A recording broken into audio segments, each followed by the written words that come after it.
There are moments in war when the balance doesn't shift because of a fleet or an army, but because of a single idea. In the Battle of the Atlantic, the ocean itself was the battlefield. It was vast, black, and unforgiving. Convoys vanished in the dark. Tankers burned on the horizon. And beneath the waves, German U-boats hunted with terrifying efficiency. For years, the night belonged to them, until someone decided to bring daylight into the darkness. What follows is not just the story of a brilliant invention, but of how politics, pride, and stubborn command nearly kept it from saving thousands of lives. The night the impossible happened, March 1943. Midnight, in the Bay of Biscay, a German U-boat surfaced under cover of darkness just as it had done countless times before. The commander ordered the diesel engines started. Batteries needed charging. It was routine, mechanical, almost boring. Lookouts scanned the horizon. Nothing but sea and sky. No aircraft engines, no warning flares. Then the night exploded. A blinding white beam struck from directly above, turning darkness into noon. Before the crew could process what they were seeing, depth charges were already falling. The sea erupted around them. The submarine shuddered, split, and vanished beneath the surface in less than 2 minutes. The men who clawed their way onto rafts stared into the black water in disbelief. Aircraft weren't supposed to find submarines at night. It wasn't possible, except it had been happening for months. The British had found a way to rip the darkness away from the U-boat's greatest advantage, and they were sinking them at nearly 3 times the normal rate. The weapon responsible was called the Leigh Light. German crews feared it. British pilots trusted it. The statistics proved it. And yet, across the Atlantic, Admiral Ernest King, Commander-in-Chief of the U.S. Navy, refused to allow American forces to use it. British officers came with data, reports, and operational records. They pleaded their case. They showed the kill ratios. King listened and said no. This is the story of how resistance at the highest levels delayed the adoption of one of the most impactful anti-submarine innovations of its time out of American hands, even as U-boats torpedoed merchant ships within sight of the American coastline. Why the darkness belonged to the U-boats. To understand why the Leigh Light changed everything, you have to understand the problem. World War II submarines weren't true underwater predators. Not really. They were surface ships that could dive when necessary. Below the waves, they were sluggish and half-blind. Battery power limited their speed and endurance. Stay submerged too long and you were finished. But on the surface, they were fast, up to 17 knots with diesel engines roaring.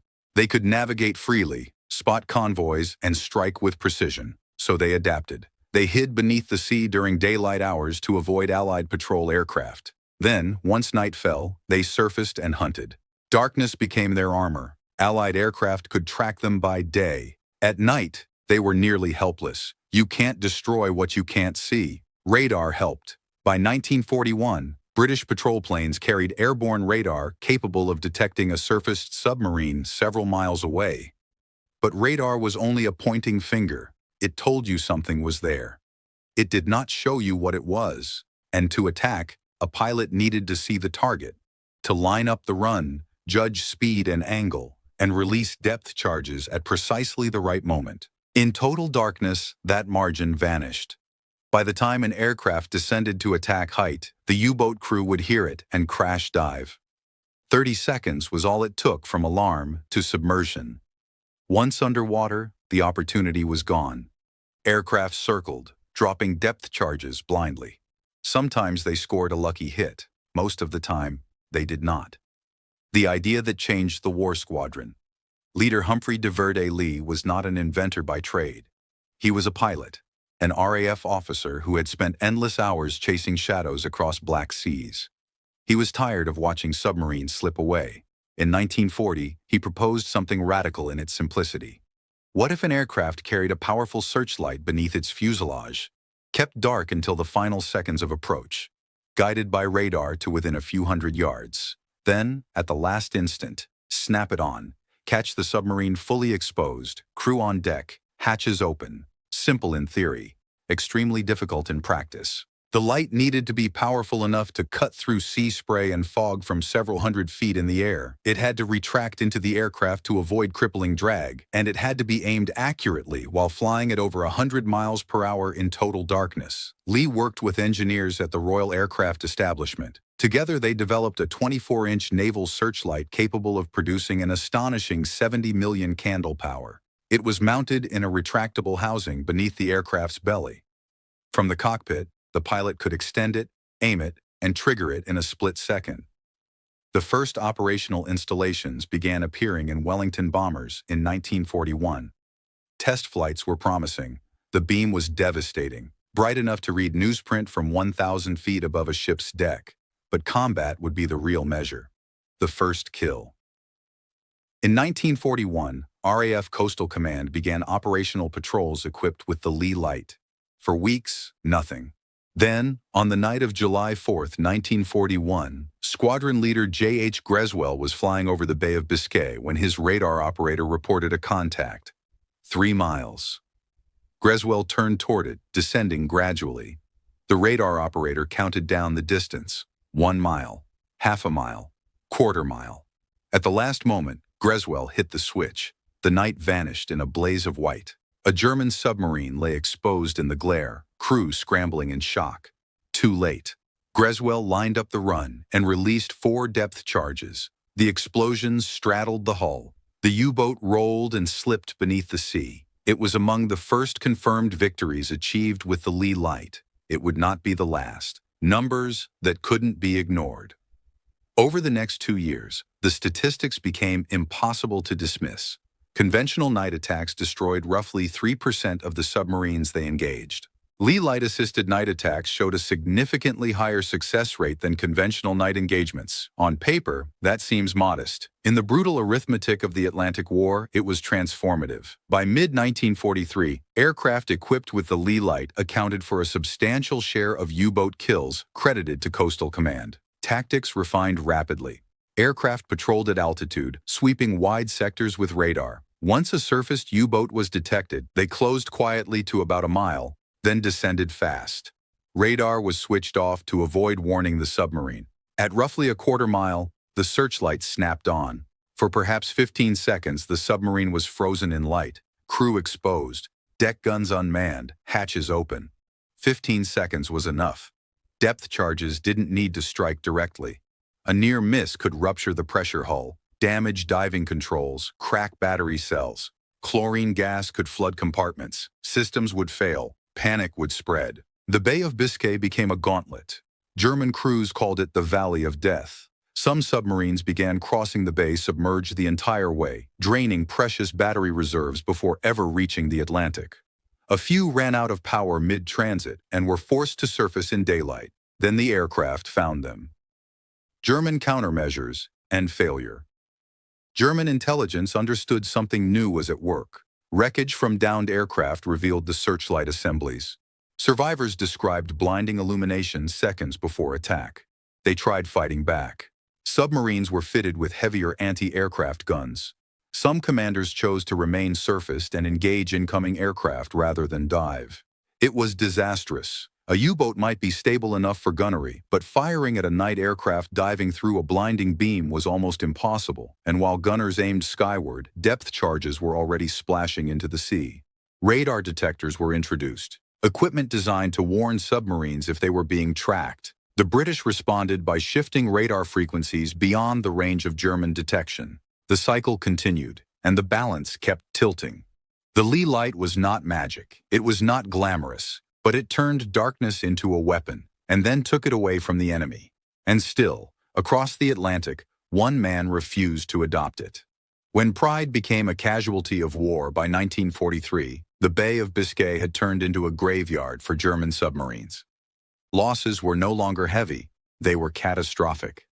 Admiral Karl Dönitz, the architect of Germany's U-boat campaign, recorded in his war diary that the Leigh Light had made surface transit through the bay nearly impossible. Submarines were being destroyed faster than German shipyards could replace them. Crews dreaded the crossing. What had once been a highway to the Atlantic had become a death trap. The British did not hoard the weapon that made it possible. They shared it. Canadian patrol aircraft were equipped. Australian squadrons in the Mediterranean received it. The British shared technical data, operational experience, and training insights with their American counterparts. They were handed the solution. Admiral Ernest King resisted rapid adoption of the British system. As a result, implementation within the U.S. Navy moved slowly. The man at the center, King, was no minor official. As Chief of Naval Operations and Commander-in-Chief of the U.S. Fleet, he wielded immense authority. Every major operational decision flowed through him, and he carried a deep resentment toward Britain. This was not mere professional rivalry. It was personal. King believed Britain had maneuvered the United States into the First World War. He suspected they were trying to do so again. He avoided social functions if British officers attended. He was often skeptical of intelligence assessments originating from British channels. His own staff joked that he was the most even-tempered man in the Navy because he was always angry. So when the British proposed integrating the Leigh Light into American patrol aircraft in early 1942, his response was swift and absolute. The U.S. Navy preferred to pursue its own anti-submarine methods. America would find its own way. Operation Drumbeat, the cost of refusal. While that decision echoed through Washington, U-boats prowled the American coastline. January through June 1942, Operation Drumbeat. German submarines operated brazenly along the eastern seaboard. Merchant ships steamed in clear silhouette against brightly lit coastal cities. Tankers burned within sight of shore. Some U-boat commanders even surfaced to shell coastal installations. In just 6 months, more than 600 ships were sunk in American waters. Captain Kenneth Knowles, head of the Atlantic Section of Combat Intelligence, had access to decrypted German naval communications. He knew how many submarines were in the hunting grounds. He knew how many American ships were being lost. He pleaded for convoys. The British had demonstrated that escorted convoys reduced sinkings by roughly 90%. King initially resisted implementing a full convoy system along the U.S. coast. Knowles urged a coastal blackout. City lights were guiding U-boats to their prey like beacons. King was slow to endorse widespread coastal blackouts, citing concerns over civilian morale and logistics. Then Knowles pushed for the Leigh Light. Once more, King said no. American aircraft would use American technology. There was only one problem. American technology capable of doing the job did not yet exist. Fighting blind U.S. Navy blimps patrolled the coastline, slow, vulnerable, nearly ineffective in darkness. Land-based patrol bombers flew endless night missions. Radar would detect a surfaced submarine. The aircraft would descend, the U-boat would dive, and the opportunity would vanish. The kill rate was pitiful. Meanwhile, British aircraft operating from Newfoundland and Iceland were tearing through U-boat formations using Leigh lights, striking at triple the success rate of conventional night attacks. King's own intelligence staff compiled reports, charts, statistics, confirmed kills. They laid the evidence on his desk. He ignored it. Captain Daniel Gallery later wrote with frustration that the answer had been handed to the United States on a silver platter. The British had done the research, perfected the tactics, proven the results. All America had to do was follow. But pride stood in the way. A half-hearted adoption. Eventually, the U.S. Navy initiated its own searchlight program. It was tentative, experimental. A limited number of aircraft were fitted with lights, but without the rigorous training or tactical doctrine that made the British system lethal. Crews were not drilled specifically for night assault runs. The weapon was treated like a curiosity, not a decisive tool. American pilots who served temporarily with RAF Coastal Command immediately saw the contrast. Lieutenant Commander Joseph Bryan flew Leigh Light missions out of Cornwall in 1943. When he returned to American service, he submitted a detailed report describing the weapon's impact. He included combat footage, photographs, testimony from captured German submariners. The report disappeared into filing cabinets. By the time the U.S. Navy fully embraced the tactics in late 1943, the strategic situation had shifted. Improved radar, expanded convoy systems, escort carriers, and long-range patrol aircraft were already turning the tide. The U-boat threat was finally being contained. Some historians have argued that earlier adoption might have reduced losses along the American coast. Thousands of sailors who perished in flaming oil slicks off New Jersey and Florida could have lived. Private fury, public diplomacy. Publicly, the British maintained restraint. Privately, frustration boiled. Some British officials privately expressed frustration at the slow pace of American adoption. Winston Churchill personally appealed to President Roosevelt, emphasizing that specific technologies and strategies were winning the U-boat war. Roosevelt relayed the message. King's reply was blunt in spirit, if not in wording. The U.S. Navy would handle it in its own fashion. Ironically, by 1944, the American fleet was using British radar systems, British sonar techniques, British depth charge patterns, but there was never a public acknowledgement that the earlier refusal had carried a cost. The price in numbers.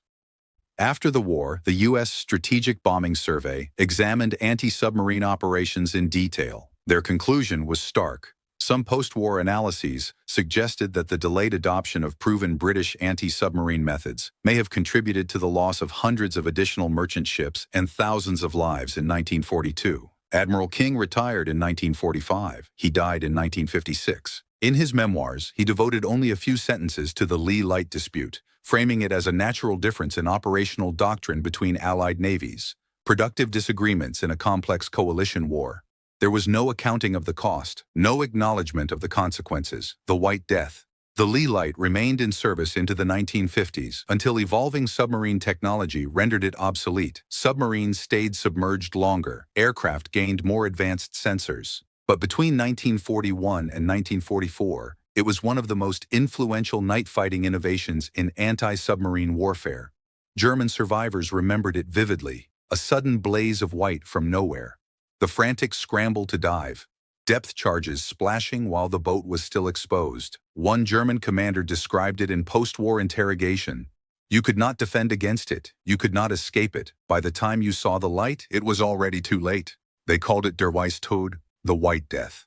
The British had offered to share that weapon freely in early 1942. For 18 critical months, it was rejected, and American merchant sailors paid the difference. They never knew why the aircraft overhead could not find the submarines killing them. They did not know that thousands of miles away, British crews were destroying U-boats at triple the rate using a system their own Navy had declined to adopt. They only knew the fire, the oil-choked water, the shore lights visible in the distance as their ships sank. A lesson. Written in salt water. The Battle of the Atlantic was ultimately won, but not without avoidable loss.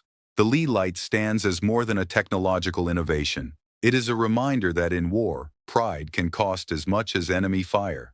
Sometimes the strongest act of leadership is not invention, it is acceptance. Admiral King never publicly admitted error. The consequences of those strategic disagreements were borne by sailors on both sides of the Atlantic. And the next time someone insists that accepting help is weakness, remember the White Death and the ships that did not have to sink.